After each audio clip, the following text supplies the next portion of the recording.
Meanwhile, he's the one who's paying for the entire organization. Do you understand? This is not a weak point here. I'm extremely jealous of the attention of my best producers.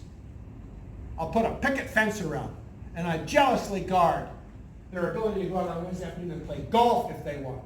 Are you with me? Because if I don't, they're going to be tied at their desk or helping other people out, because that's the kind of people they are. I want the person to last, so I'm going to keep these other folks away from them. Just do your job and you don't play golf. We'll get these other guys trained so they can do their jobs. The only reason they bring the job to you is that they weren't trained to do their own job, which is to get a management failure. Anyway, my whole business is about what do we do to recover people up this scale.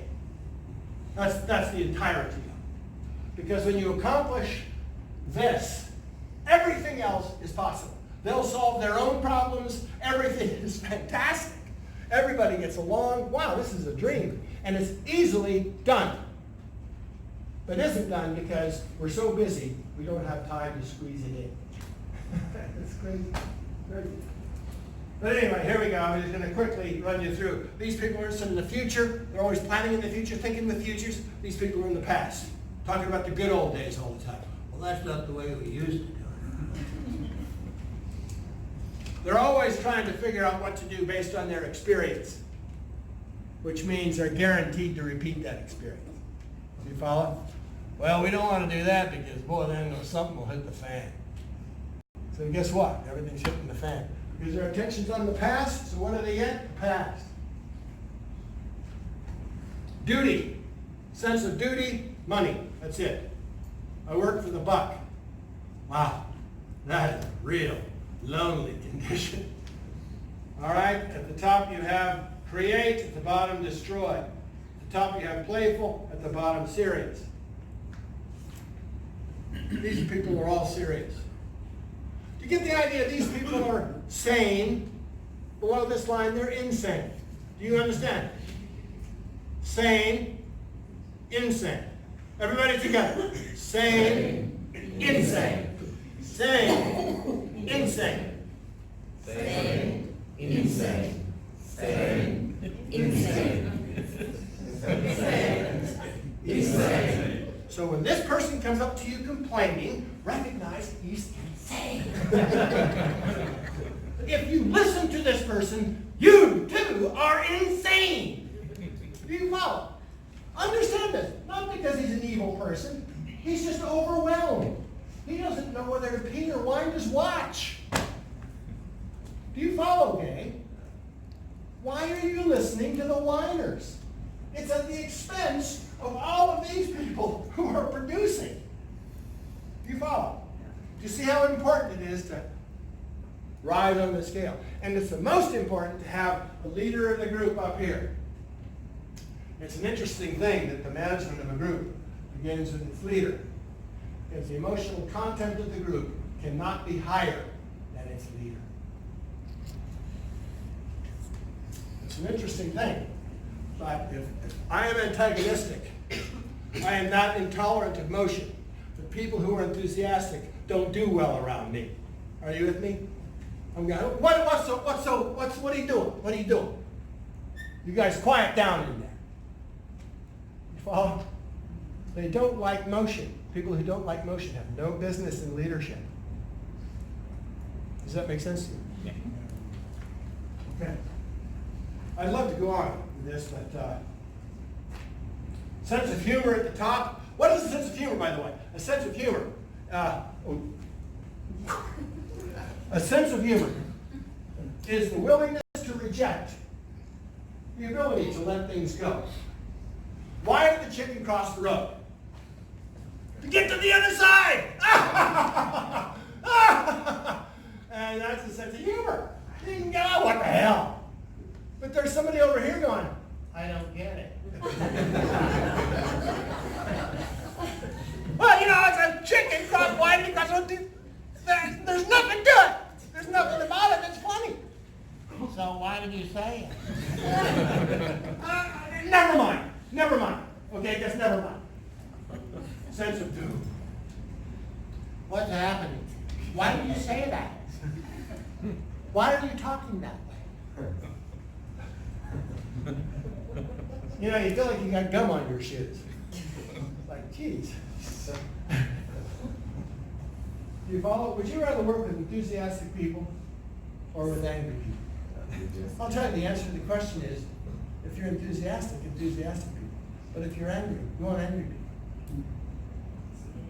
That's the truth. Angry people attract angry people. I walked into a bar. There's two angry guys at the end of the bar. Ah, the Russians are after our vital bodily fluids. And they're having this conversation. They're just pissed off.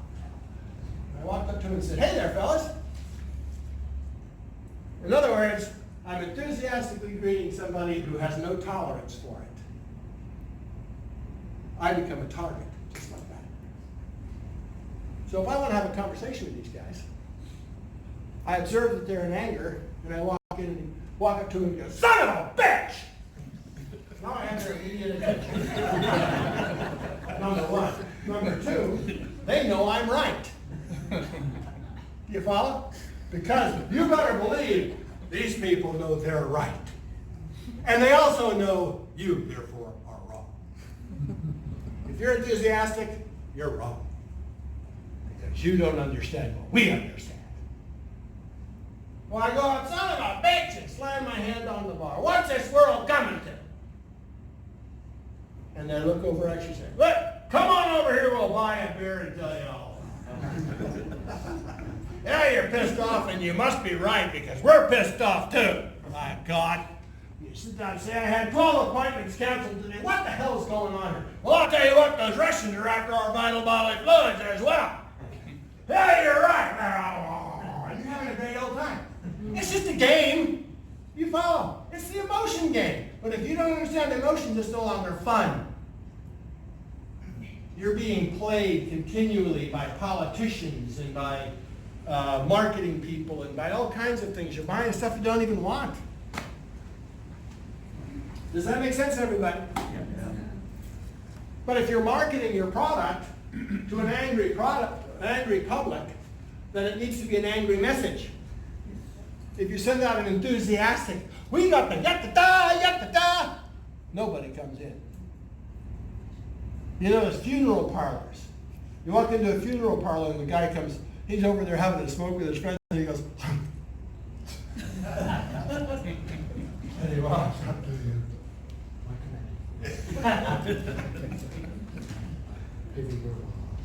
He's right down there. He's sucking channel water. He's down here. He's a professional con man. Are you with me? Inside, he's going pitter, patter, pitter, patter, pitter, patter. This is a big deal. But out here, it's all... Are you with me? Because he knows if he comes up to you, hey, things aren't so bad. That's the wrong message. Say amen. Amen. We're off of this subject. But I'm telling you, you need to make a note to me. You want to know more about this, and I highly recommend you do, because it's the most important thing where people are concerned. Yes? Excuse me. How do you qualify the people between these two arrows? How do I what? Qualify the people within those two arrows, the conservative, the bottom, and the antagonism. Yeah. How do you determine them? Yeah. You understand the definition of each of those words and the characteristics right. connected with that. That's how you determine it. That's why you need to write down, send me that information. Because the book, believe me, is complete about this and explains every one of these emotions. This isn't all the emotions, by the way. There are emotions way above enthusiasm. How many of you have kids? Okay, you know what exhilaration feels like. Remember the day your firstborn came into the world? Yeehaw! Woo-hoo-hoo-hoo-hoo! Well, I'll tell you, I was stuffing cigars into other babies' mouths. That was a rodeo, I want to tell you. I'll tell you, none of my friends don't have kids. You know, that's crazy. You've got to have kids. Kids are a gas. They keep you straight. You know what I mean? It doesn't matter what you want to do. You got a daughter. So you're going to do what your daughter wants to do. What the hell? It's okay. You got to let it spill over you. Yeah, it's a painful experience. It was painful for both of us, especially me. But when my wife was in her labor period, or in her delivery period. It was interesting. Interesting. Life-threatening. And, you know, I was like, God, I wish I could do something for her, but I am not going to do that. I'm sure happy she's going through this tonight. Because I cannot deal with pain like my wife can deal with pain. Any woman who is going through that experience, now I respect women endlessly, because I wouldn't do it. I can't even imagine some of the, never mind. But nobody told me about the pointed head. If you haven't had kids yet, I'm here to tell you, it's pointed when it comes out. I remember the first thought I had when my daughter's head was coming out, and my first thought was, we'll learn to love it. And by the time her whole head was out, it was a cone head. Honest to God, it was a cone. And I thought, okay, so I'm already creating a beanie factory. I'm making beanie factories. I've got her little pointy-head boyfriends lined up. I'm trying to think of where am I going to find a community of cone heads. I've got her whole life tracked out. Before I know it's a her. Could be a he, I don't know, but I'm getting a beanie factory. That's the first thing that's going to happen. That's a little painful for a moment. Oh. And then you go into the creative, what the hell, I understand these children are very generous, they're very kind, they're very giving. So this is all very good stuff. Yeah, we're gonna do something with it. Jesus. But from that day to this day, I can point my finger, and I know the line that extends from my finger to the other end will connect with my daughter. You are all parents. How many parents? You know what I'm talking about. You are connected to your children in ways that people who don't have kids don't get.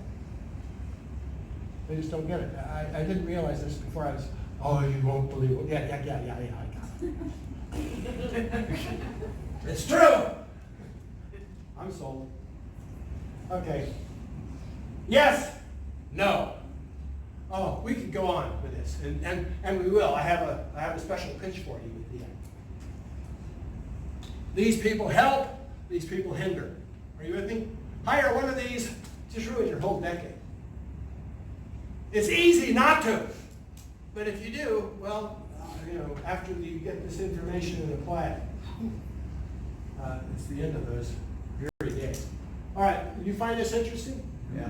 I do too. This is one of my favorite subjects, actually, over all these years. Now, you talked about the emotion. What is emotion? It's actually the outward manifestation of affinity. Now we're going to bring this thing to an end very quickly, very quick series, because I want to get you out of here by 10:30, okay? Very mindful of the timing on this thing. So, affinity. What is affinity? The willingness to occupy space, the tolerance for space, the tolerance for motion. That's affinity. Y'all get that? Yeah. Quickly answer me, because we got a lot to do. Okay, good, you got that. All right, what brings affinity about is agreement. You like me, and I like you, because we have things in common. For instance, we bathe. You bathe, I bathe. We got that going for us. So, the more we agree, the more we like each other. It's simple, right? This is not rocket science. Yeah. So why do we talk about things that are disagreeable? That's kind of stupid.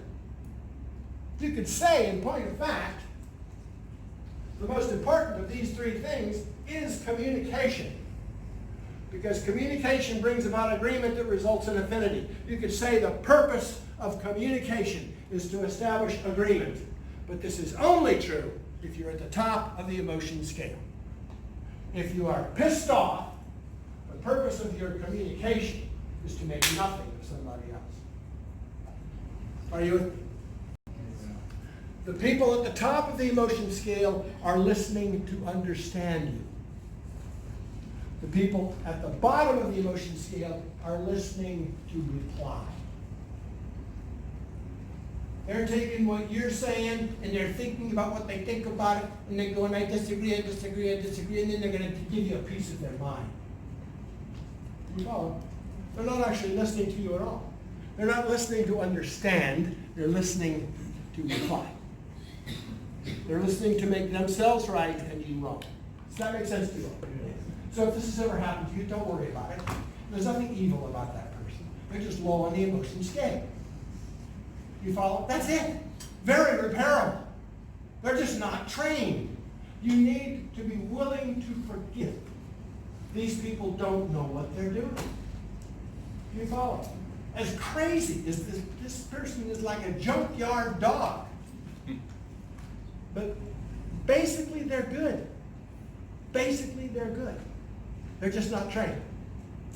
And this is why it's so important to train. This is a triangle. If you just go in liking things, you'll find things about it that's agreeable that you can communicate about. If you don't know anything, just go and start communicating. Hey, anybody want to talk? And you get things going. But if you're communicating to understand and establish agreements, everything is going up the emotion scale.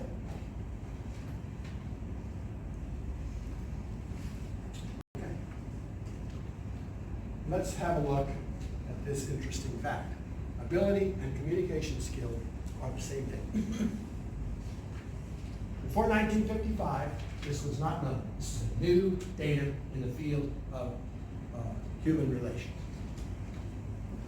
When you say to somebody, when you say about somebody, she has an ability with children, it means she's in communication with children. Children are in communication with her. When you say, and he has an ability with motocross, it means he's in communication with that motorcycle, with the hills, with the earth, with all of these motions. Boy, that guy is skilled with computers. It means that when he calls down a menu on a computer, he is communicating to them. It's telling them stuff that he understands. When I call down a menu, it's because I hit the wrong button. Oh, what happened? Is that permanent? It just stays there. You see, the more in communication you are with something, the more you're controlling it. Remember in the beginning, your willingness to experience and your ability to control, right? Your willingness to experience is where you are plotted on the emotion scale.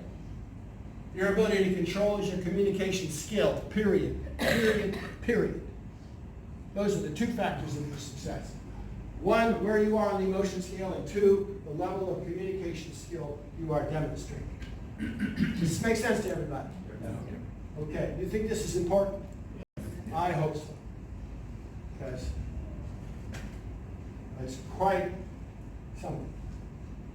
Communication. Okay, now quickly, because I'm going to take you to a drill. This is going to wrap this thing up. What is communication? In order to have communication, you need to have attention. What is attention? Attention means when interest becomes fixed. See, I'm kind of generally interested.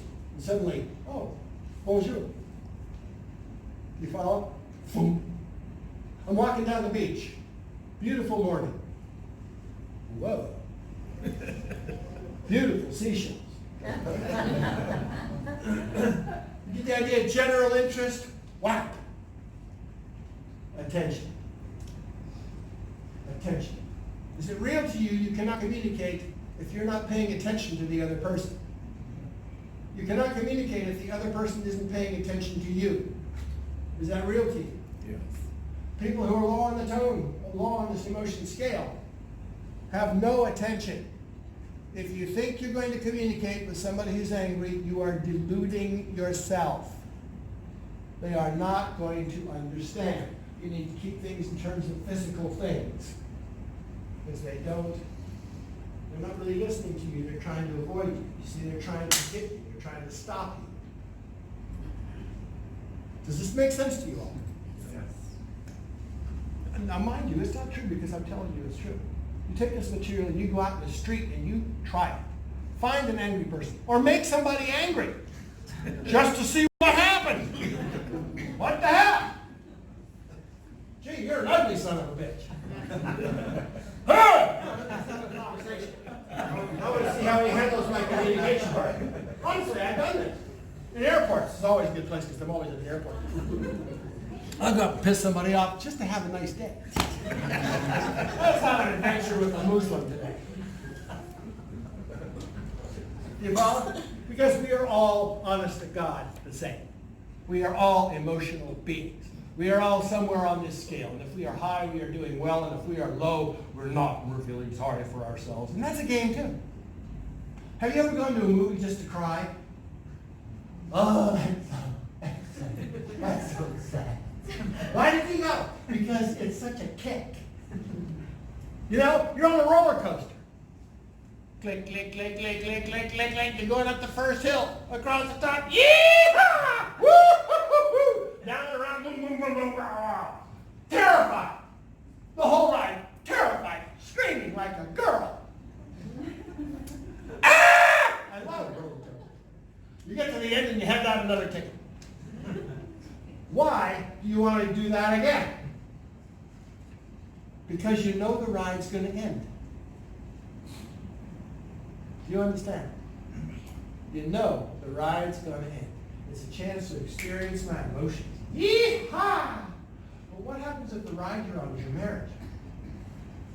What happens if the ride you're on is a company that's got so many backlogs, you're buried? You follow? That's not a ride you get off. It's called living. So it ain't a ride where you're enjoying the emotions particularly, and you kind of forget yourself in the game and think this is all, oh, this is where your attention is. Is it real to you that if you're not paying attention, there's no communication? Yes? Okay. Very critical. Have you ever tried to talk to somebody who wasn't paying attention? Yeah. And it fails, right? Until you say, you're not paying attention! And he goes, I am now. But now you got the attention, now some communication can happen. There's another word you need to know. Invalidation. Now this is my mission in life. If I can remove invalidation from the fabric of Mauritius, I will have accomplished a lifetime achievement.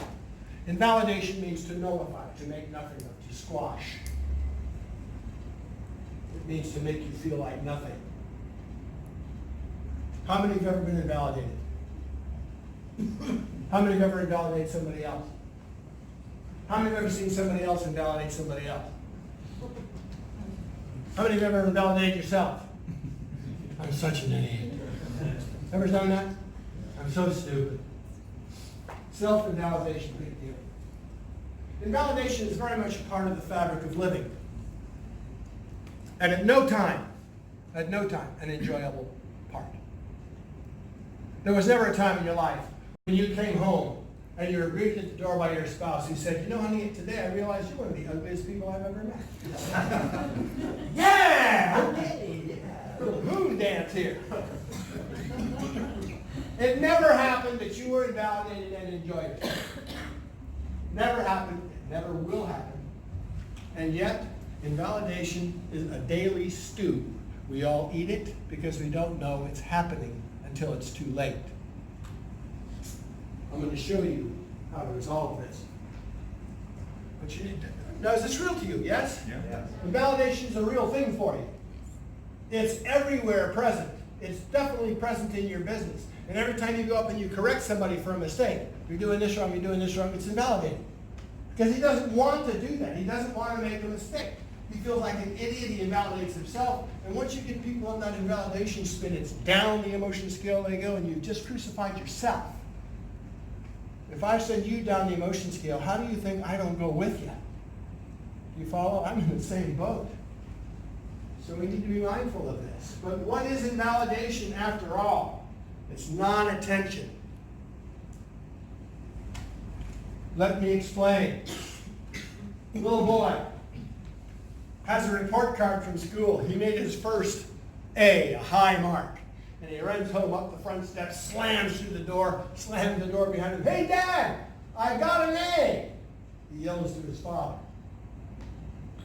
And his father at the top of the stairs said, I told you not to slam that door when you come into the house.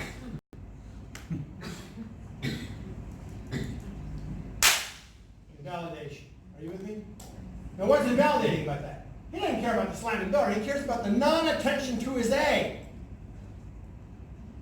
Do you make sense of that? Yeah. She comes in and says, honey, what do you think of my hair? And he says, have you seen my hammer around here someplace? Oh! Commenting about the hammer isn't invalidating. It's the non-attention to the hair. You ever missed your wife's birthday? Oh! It's the non-attention to the birthday. You know, bring her a ring from a cigar you just smoked or something. Something. Oh God! One of my. Honey, I know it's small, but you know these are cohibas, and I really want you to know. On your birthday. Oh, thanks. Very nice of you. You follow? It ain't the thing. It's the attention. Don't ever forget it. When you're walking to your office, I guarantee you, as a manager, the best thing you can do is walk up to somebody and say, by the way, that is a beautiful jacket you're wearing today. Thank you. Thank you. Makes the whole environment light up. Thank you. You get the idea? How easy is that? And what a kick I get out of that. Are you with me? Because she smiles and I go, yeah, man. That's cool. Are you with me on this game? This is how simple it is. This is not rocket science. I think I've said that before. Non-attention. How many of you have ever noticed that when you have done something right, you worked overnight, you worked hard at it, and your boss comes out and points out that you didn't cross the T? Yes, but what about all the things you did do? Do you follow? That are ignored. Gee, I'm not very good at math. Yeah, but you hit a golf ball like a son of a bitch. Do you follow? You put attention on the rightnesses about you. I don't want to hear you running yourself down about any damn thing. Do you follow? It's like, what? That's crazy. You put your attention on the negative, and what do you get? Negative. What's the point of that? You become less competent. All right, now, quickly. These are the communication lines, and we're going to do an exercise. I promise you this is going to change your marriage for the better. Communication lines, there are 3 important communication lines. One goes from you to the other person, the other one goes from the other person over to you, and the third one goes from this other. No, excuse me? Okay. And the third one goes to the mind. I ask you a question. How long have you lived here? And you go,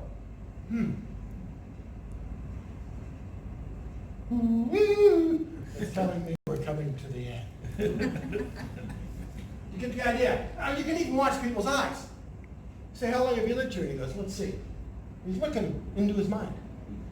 The mind, by the way, is a very interesting subject. Something I know a little bit about. If you want to know about the mind, just make it list on your thing. And trust me on this one. You need to know that. Here. So you ask him, how long have you lived here? And he goes, well, let's see. That was about that. Let's see. And he's looking around his mind for an answer to that question. And then he finds it. And he gives it to you. So you see, you ask him, he goes into his mind, comes back, and he acts. That's the simplicity of these 3 lines. Now let me show you something. Because they do not have the same level of importance. This is the most important of the 3 lines. Absolutely. You ask the person, and now he's looking for the answer. You do not interrupt that communication. That is the senior communication. Then he retrieves something from that, and he gives it to you here. That's the second most important line. People who are very high on the emotion scale recognize these priorities. And when I'm communicating to you and I'm enthusiastic, I recognize that mine is the least important line. I know what's in my mind. I'm interested in what's in yours. So I ask you questions, and then I shut up. And I let you answer. Do you follow this? Okay, very interesting stuff here. And the third, and least important of the three important lines, is the question you ask to get this process going. Because if you're in sales, for example, what you're interested in is what's in the prospect's mind. You're not interested in what's in your mind. You already know what's in your mind. I want to know my prospect. So I ask questions and I get answers. I ask more questions and get more answers. Until I fully have enough information to determine, yes, my product is the best possible product for him.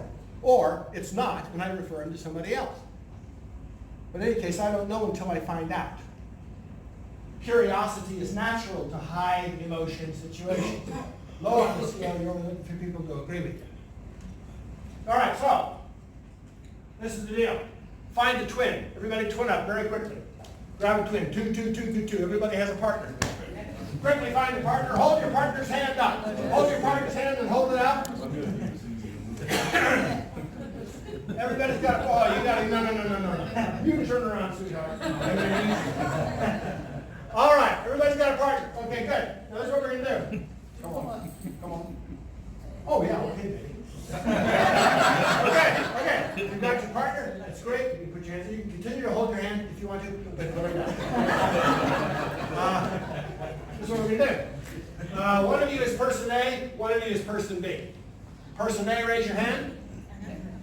Person B, raise your hand. Person A, person B. Person A, person B. Person B. Person B. Person A. Okay, so we know who we are. So person A, what you're going to do is a very simple thing. You're going to count. 1, 2, 3, 4, 5, 6, 7, 8. And at some point along the line, hopefully before infinity, person B is going to go, as though they are reminded of something by what you say. In other words, their attention is going to go from you to their mind. Simple, right? And the instant that that happens, what do? Stop counting. Why? Because the person is no longer paying attention to you. The person is now attention to the mind. Are you with me? So any further communication you do is only going to do two things. Number one, it's going to interrupt them. And number two, it's going to invalidate them. It's going to say, hey, you're not listening. You follow? It's his business whether he listens or not. Are you with me? But it's also your business if you're going to continue communicating with that, because I'm not going to talk with you if you're not paying attention. I'm not going to waste my time either. Do you follow that? This is the way you take control of meetings and so forth. You know, when people, how much time, do you spend a lot of time in meetings? Anybody? Yeah. All right, here's a tip for you. Do them standing.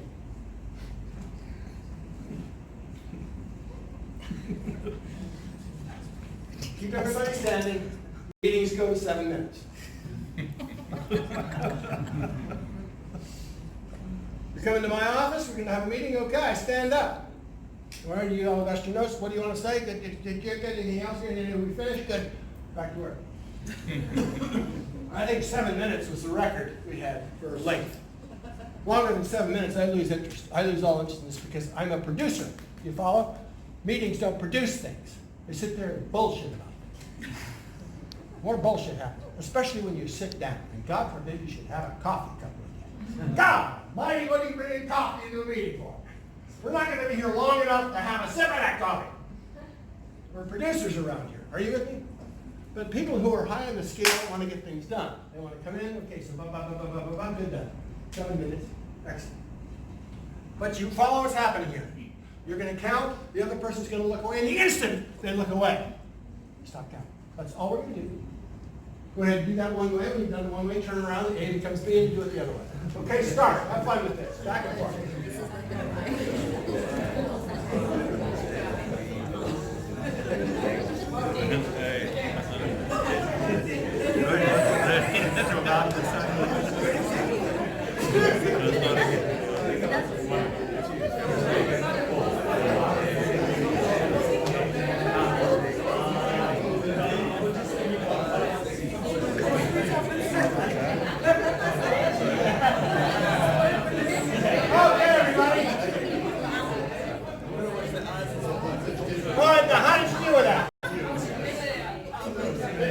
How do you do that? Is that okay? All right, now, obviously you can get very skilled with this thing. But here's the deal. When you are speaking and the other person isn't listening, your speaking is invalidating the other person. It cuts them off. So what do you do when you're speaking to somebody and their phone rings? That's invalidating as hell, isn't it? Not that their phone rang, but that they answered the damn thing. Because it invalidates me. It's like, wait a minute, we're talking here. You follow? You don't bring your telephone into a meeting. What are you, crazy? You can invalidate all of your teammates. They're giving up their time for this. Their attention is here. Your telephone is involving someplace out of here. You follow? Do you realize how invalidating it is to send an email to somebody and have them take a week to respond? Do you follow? You're sitting here waiting for information and the guy isn't responding. No. You answer all mail within 24 hours. All emails. Your policy is, I never sit on an email. That's why I don't take phone calls. You know, you have a call on number 3. Who is it? It's your wife. Does she know I'm at the office?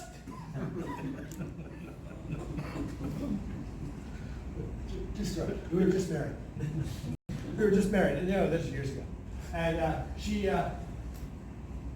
now I'm in the office. I was actually going to do a kind of consulting job with Ace Card Company in the United States.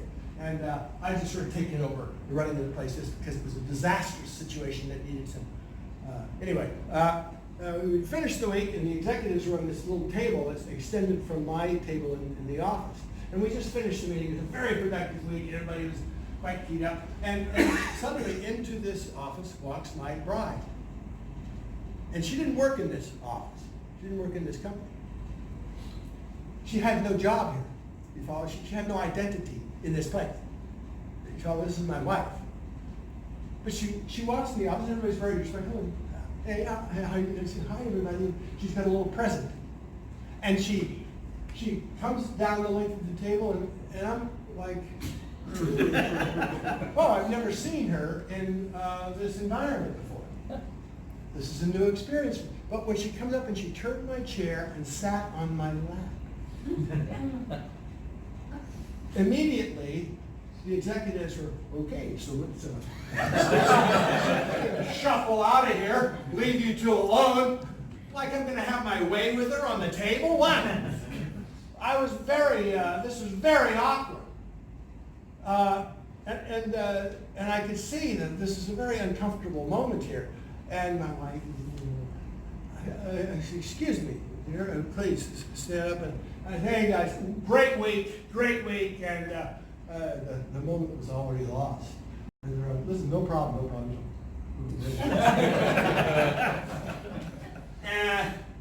And that was a very confusing moment. But then I realized what the problem was. I said, oh, sweetheart, here, have a seat. And I said, here's what just happened. You walked into the executive director's office in a company, and you spun his chair and sat on his lap. The problem is, you think your husband works here, and he doesn't. Who works here is the executive director of this facility, and nobody sits on my lap. Do you follow? I was a little gruff because I was confused, and you get crazy when you get confused. I said, this is actually something that has not happened before. This isn't the way people behave in this office. When I come to this office, I am theirs. When I come home, I am yours. But the two don't mix. I don't bring my office home, and I don't bring my home here. So when you come in here, if you want to see me, you have to talk to Lorelei outside. And she'll for sure take a message for you. But this is where work happens. Do you follow this, game? You think that's a little strict, but I'll tell you what, when you're wearing 35 different jobs, you don't need to add all the other jobs from home. Are you with me? Now you're confused and you're incompetent. Now, the fact of the matter is, she didn't understand. I have to say the gates of paradise were closed for her. But over time, she actually became used to the fact that, wow, when you come home, you're home. And that's it. But when you're in the office, you're in the office. Do you see the importance of that? You've got to be able to change hats. You know, competence is the ability to do what you're doing while you're doing it. That's all that competence is. And if you have 25 different hats, that's okay. Just don't wear them all at the same time. You've got to sort out what each one of them is. That's a whole other subject. That's a whole other day. But did you all get this, how this works? I promise you, if you go home and keep these lines in, if somebody looks away, stop talking. Just stop talking. And what will happen is they go, what? And you say, did you have a thought?